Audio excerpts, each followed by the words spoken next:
this is Brandon from Watches on You. Today we're taking a look at the brand new Breitling Premier Chronograph, and this is the one with the in-house B01 movement. So before I start this review, I want to let you know that we're here at Continental Diamond in St. Louis Park, Minnesota. And I'd also like to remind you that we'll be leaving a link in the description to their website as well as to our channel store where we've listed our favorite watches and watch accessories for sale. So now let's start the rest of this review. So as I said, this is the brand new Breitling Premier Chronograph, and this is the version with the B01 movement. There is one with a Valjoux 7750 that we will be reviewing shortly.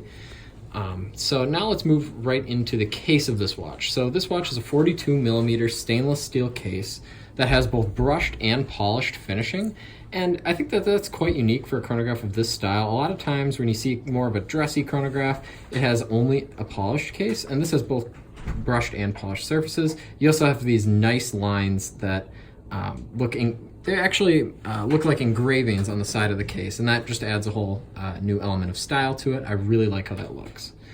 And this watch really is reminiscent of Breitling chronographs of old, and it definitely takes influence from them. I really love how this looks, and this is probably my favorite modern Breitling, and I would say that that's true by a long shot. I mean, I really love the look of this piece, and I think that this watch looks better with the white dial.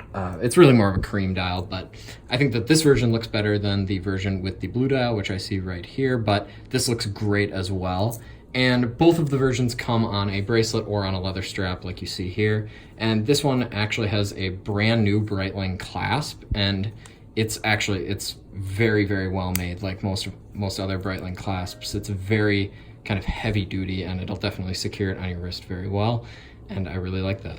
So now I'll demonstrate the functionality of the chronograph, and to start it, I just push the top pusher here.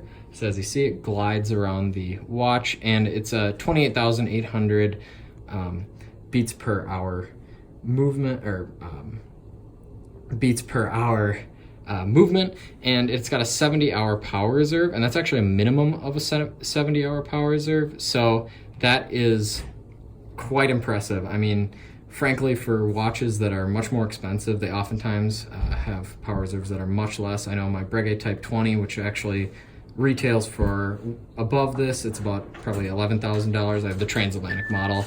That has only a 48-hour power reserve, so a 70-hour power reserve is quite impressive.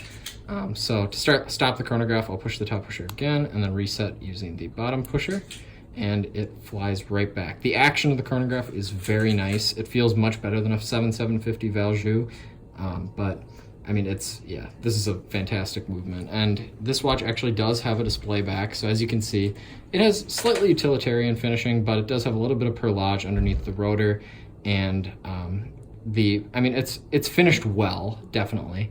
But I think that, in my opinion, I think it would be a little bit better if they added some more elements of perlage. So actually, I think I said that it had perlage. It has Côte de Genève underneath the rotor, as you see there. So now I'll try this watch on for a wrist shot.